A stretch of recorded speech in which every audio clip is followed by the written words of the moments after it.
Kalau banyak orang berpikir, wah enak banget Miss Mary, bisa kuliah di Singapura, tempatnya megah, indah. Tapi nggak seperti itu sih. Ini adalah hidup saya adalah tanggung jawab saya, kesuksesan saya adalah tanggung jawab saya, kegagalan saya juga tanggung jawab saya. Ya, dan disitulah akhirnya saya memberanikan diri untuk bermimpi besar.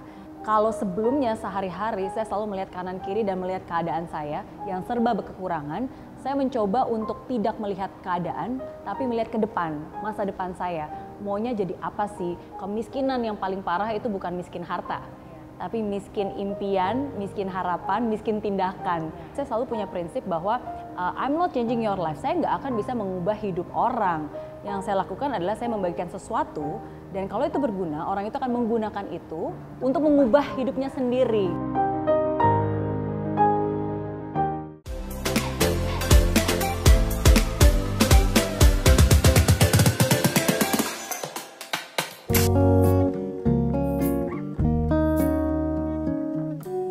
Hai friends, apa kabar? Selamat datang di channel Ati Nurwahyuni di vlog Click with ANW. Kali ini aku mendatangi seorang tamu yang luar biasa, yaitu Miss Mary Riana. Aku manggilnya apa nih? Miss Mary, Boleh, Mbak Mary. bebas, senyamannya Ibu Ati. Ya. Terima kasih loh dikasih waktu Mbak Mary nih yang begitu luar biasa padat. Aku yang terima kasih nih bisa didatengin ke sini ya, dan muncul di channel YouTube-nya Ibu Atik. Thank you so much, it's my honor to be here. Ya, aku mau ngobrol supaya mungkin friends aku lebih mengenal dan bisa mendapatkan manfaat dari obrolan ini ya. Kita kan mengenal Mbak Mary dari film, dari buku ya, dimana Mbak Mary itu pada saat waktu itu bermulai ceritanya dari krisis tahun 98 ya kan. Waktu itu Mbak Mary waktu masih baru lulus SMA ya, tapi kemudian hijrah ke Singapura dan banyak cerita di sana. Boleh nggak sih Mbak Mary pada waktu itu masih lulus SMA kok bisa sih punya pemikiran untuk hijrah dan kemudian berkembang luar biasa, itu boleh ceritain nggak gimana? Iya. Jadi kalau ingat tahun 98 berarti itu 22 tahun yang lalu, sekarang 23 tahun yang lalu ya. Kalau dibilang pernah kepikiran, sama sekali nggak pernah. Pernah ngebayangin, sama sekali nggak juga kebayang. Jadi ceritanya waktu itu lulus SMA, tadi saya mau kuliah di Trisakti. Kalau nggak jadi adik kelasnya Bu Ati ya.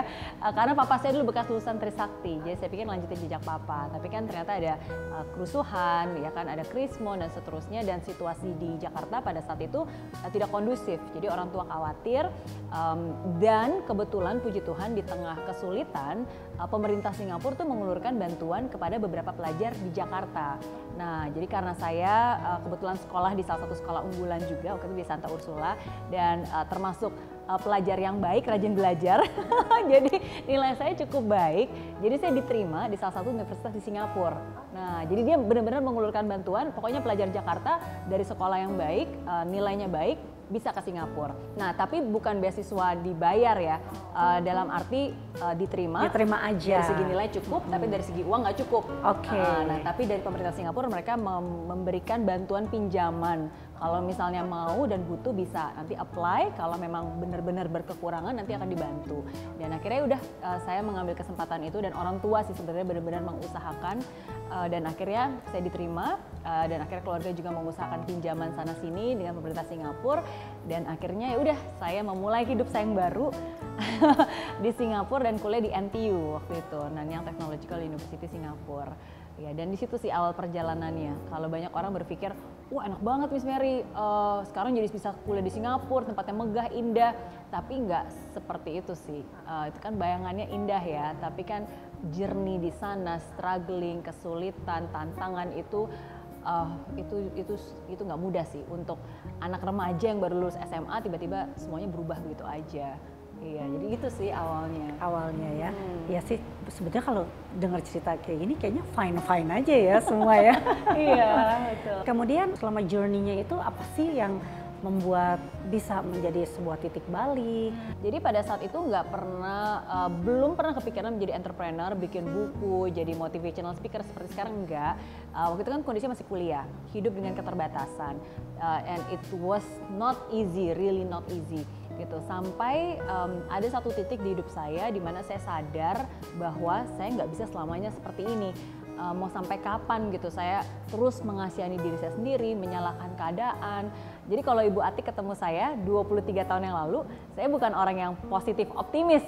Namanya juga anak remaja ya, masih galau, masih suka membandingkan, merasa bahwa kenapa ini harus terjadi gitu dan seterusnya gitu. Nah, sampai saya berada di suatu titik di mana saya sadar ini adalah hidup saya adalah tanggung jawab saya, kesuksesan saya adalah tanggung jawab saya, kegagalan saya juga tanggung jawab saya. Ya, dan disitulah akhirnya saya memberanikan diri untuk bermimpi besar. Jadi saya kalau sebelumnya sehari-hari saya selalu melihat kanan kiri dan melihat keadaan saya yang serba berkekurangan, saya mencoba untuk tidak melihat keadaan, tapi melihat ke depan, masa depan saya. Maunya jadi apa sih? Gitu, kamu mau punya apa? Kamu berani bermimpi seperti apa? Nah, dan itu terjadi ketika saya ulang tahun ke-20.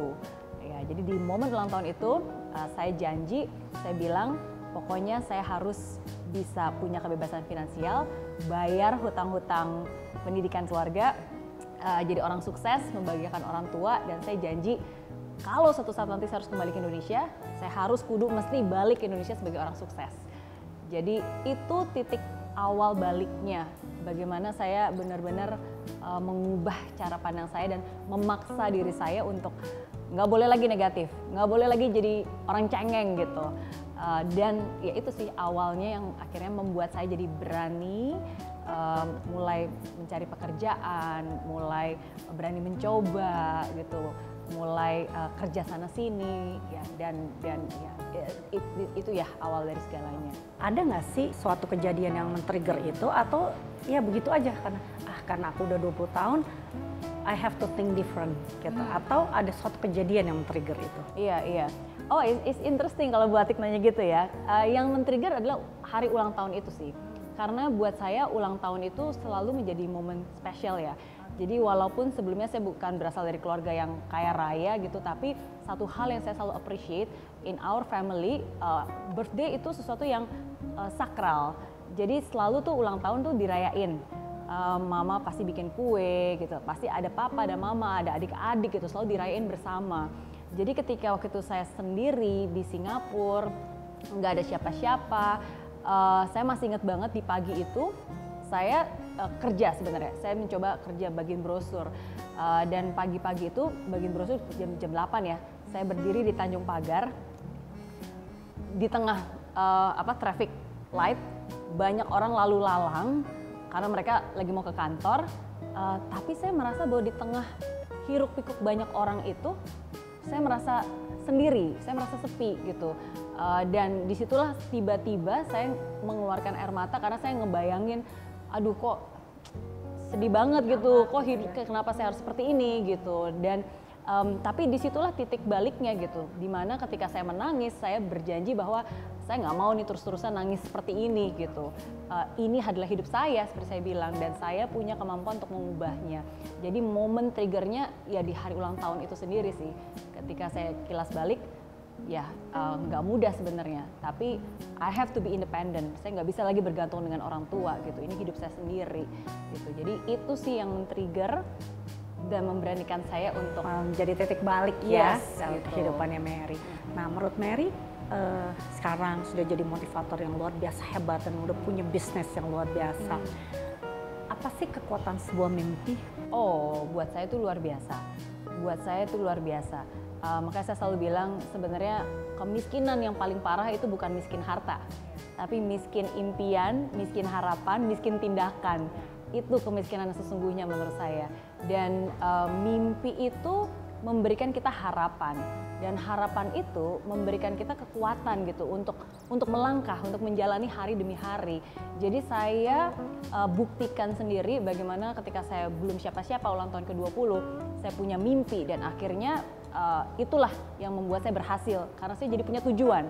Jadi bangun tidur tuh saya jadi ada sesuatu yang harus dituju, dan sesuatu yang membuat saya mencari resources, mengumpulkan berbagai macam hal untuk membawa saya ke sana gitu.